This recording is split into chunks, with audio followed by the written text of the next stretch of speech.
Marigolds have sprouted, eggplants have sprouted, peppers are starting to sprout, tomatoes already putting on their first true leaves. Look at the stems on these black beauties. They're so purple. Hi, Kata.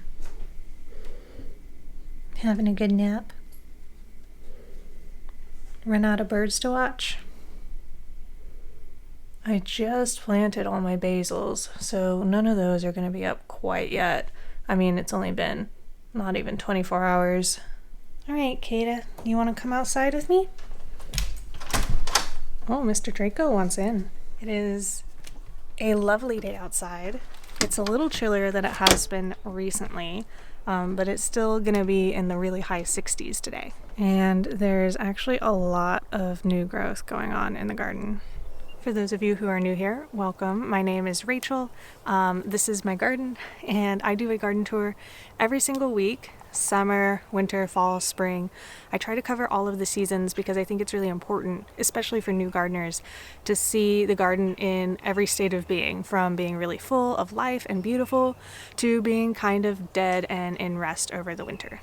So on this first row here, I have currently garlic underneath my big trellis. And yesterday I planted some more of my lettuce type starts. These are actually spinach, but I lump spinach and kale in with all the lettuces. I've got 3 spinaches here and beautiful garlic all the way down here. These are starting to look really big and vigorous, and I think as I've been saying, their growth is just accelerating as the days get longer and longer and the weather's been really warm. I've probably got about 40 heads of garlic along that row. And along this next row, similarly to the garlic being in the middle over there, I've got onions down the middle here. And some of these smaller looking ones are fresh starts for this year. And then the ones that look really bushy out there are onions that sprouted in my kitchen, and I decided I would just put them out here. They're probably going to be seed onions, send out some really beautiful flowers, make some seeds for me to continue trying to grow onions from seed. I haven't really successfully done that yet. I've only ever bought starts, but I would really like to try to make my whole operation just a little bit more cost effective and sustainable. I've also got a few lettuce starts speckled in around these onions here at the front. And on the outsides of the onions, I have 2 rows of turnips and then 2 rows of radishes / carrots. The radishes have already sprouted, and the reason I combined them is because I was hoping that they would help space out the carrots. So far, I have not seen any actual carrot sprouts, though. I mean, at the very least, I'll have quite a few radishes, but I was really hoping to have carrots. At this point, I'm considering growing carrots in containers. I have a lot of extra containers, and maybe I can have a little bit better control over what's happening to the seeds they're germinating if I do grow them in containers. Farther down past the root vegetables, I do have potatoes coming up. These ones are purple potatoes. If you remember last year, I had these beautiful purple potatoes, and so these are left over from that. I replanted some as seed potatoes, and some of the ones that were really far along are already starting to look like quite large plants. On the opposite side from the purple, I have a new kind of potato here, Sarpo Mira. They have not come up yet, but at the very end I have just a few golden potatoes, and these are starting to come up. Oh, hello. This is one of the neighborhood cats. Very friendly. So coming back to the front of the 3rd row here, I have my 2 trellises, which have onions and garlic kind of planted on either side on the outside, and there are peas along the inner sides. Now, there's a different variety here versus here, and it's flipped on the other trellis. And this variety, which I think is the tall telephone pea, sprouted really readily. I think every single seed germinated, and they germinated fast. These plants are looking great. However, on the other side, I see almost no sprouts. There's 2 here, and I think there's 2 over on the other side as well. I'm not sure if it's just that the seeds are a little older, or if this variety has not been super happy with the temperatures. But I might supplement these with some more seeds soon if I don't start seeing more sprouts. Behind the trellises is this section of used to be potatoes here, but now I have a few volunteer zinnias coming up from seeds from 2 years ago actually. The back corner is a few more onions, and I've actually planted fava beans in here down these sides. I haven't seen any of those sprouts come up yet. However, it seems I forgot a few potatoes in the ground, because this is a potato sprout coming up here. And if we come all the way down to the end, there's some more potato sprouts. One in particular coming up right next to this onion. And these onions, I actually had intended to plant them kind of close together to pull for green onions. You can see this is actually 3 planted right next to each other with the intention of pulling them small. And so the next time I need a green onion, I'll just pull this one next to this potato. Goodness, you really want a lot of attention, don't you? I'll just pull this one next to this potato and let the potato live here. When volunteers crop up like that and they're not really in the way, I usually try and let them live, because they tend to be pretty vigorous compared to some of the ones that you're trying to plant out on purpose. And then there's this final row here, which has some more onions and a couple of Brussels sprouts. I've also recently seeded some poppies over here, which I think are coming up. You can see some of these are grass sprouts, but some of them are, I think, poppy sprouts. Goodness. How am I going to keep you out of the way, huh? Sadly, this Brussels sprout, I think, got snapped in some major wind that we had. So the top is dying back, but you can see that some of the sprouts from lower down are kind of coming up to fill the gap. This is actually going to seed. You can see that little broccoli looking bit right there. Those are flowers coming up. So this will go to seed very soon, and I might as well leave it.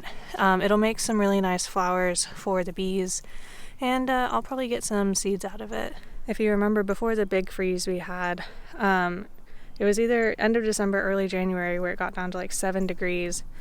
I had a bunch of Brussels sprouts planted here, and I have a couple of those left. This one recovered, but it's still small. And this one also recovered and is even smaller. I don't really expect to get any harvest off of those, especially with it heating up as fast as it is. Brussels sprouts, like you just saw, they're gonna go straight to seed at this point. At the end of this row, on the steps end, I have a bunch of different lettuces kind of planted in here in between the onions.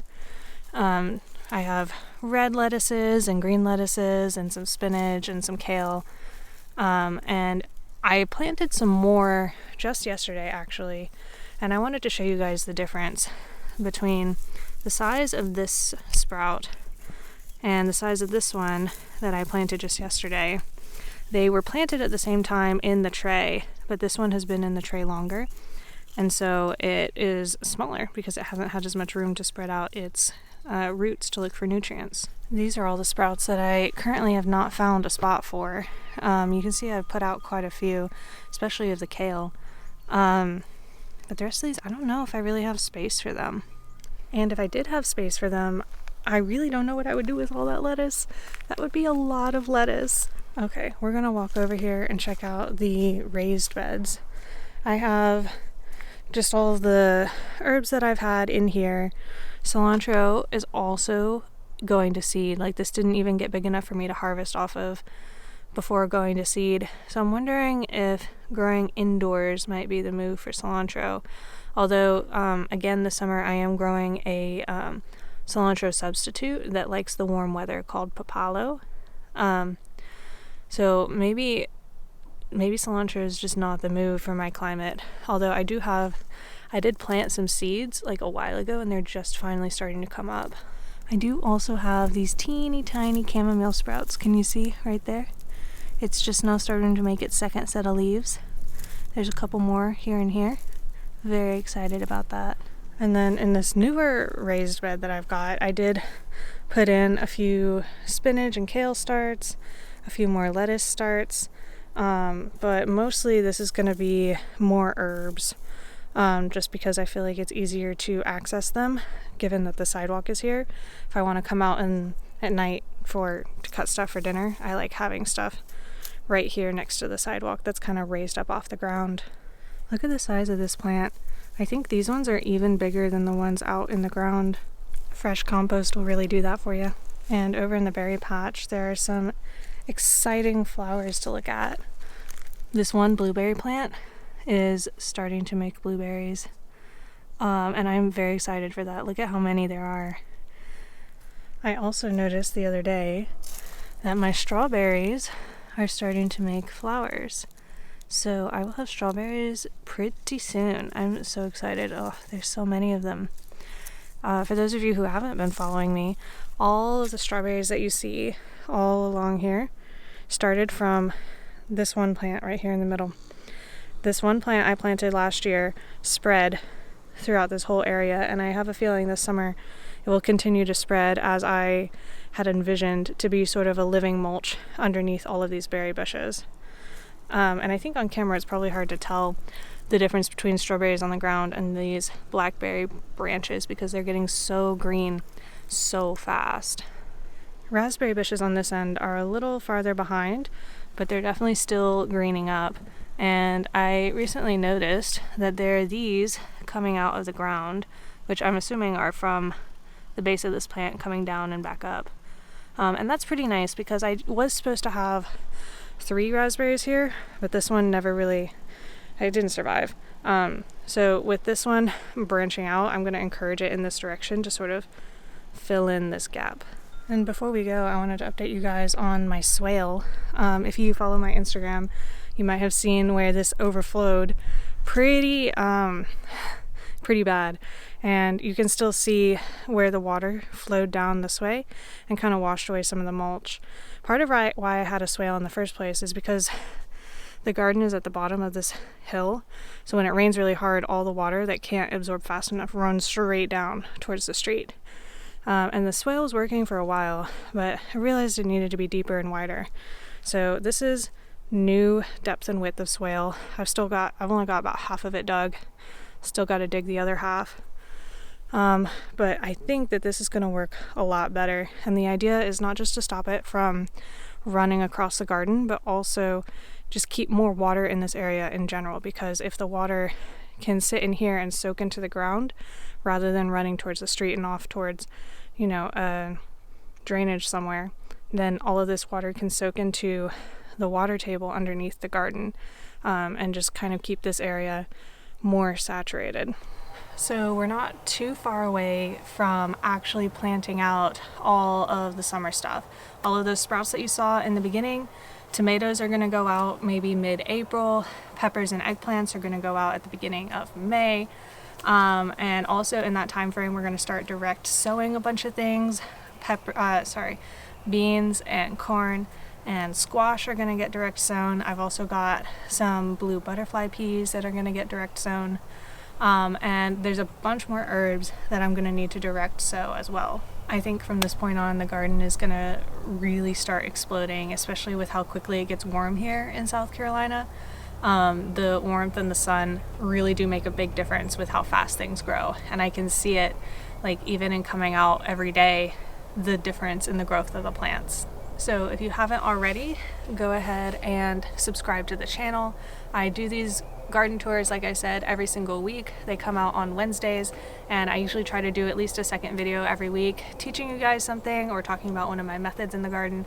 If you're new here, I tend to be especially focused on teaching new gardeners, because I have been gardening for about, how much is it now? It's definitely less than 10 years, maybe around 5 years. And I am very close to being a beginner in that I have been a beginner recently. And I think that I remember a lot more of what struggles I had as a beginner than maybe somebody who's been gardening for 20 years.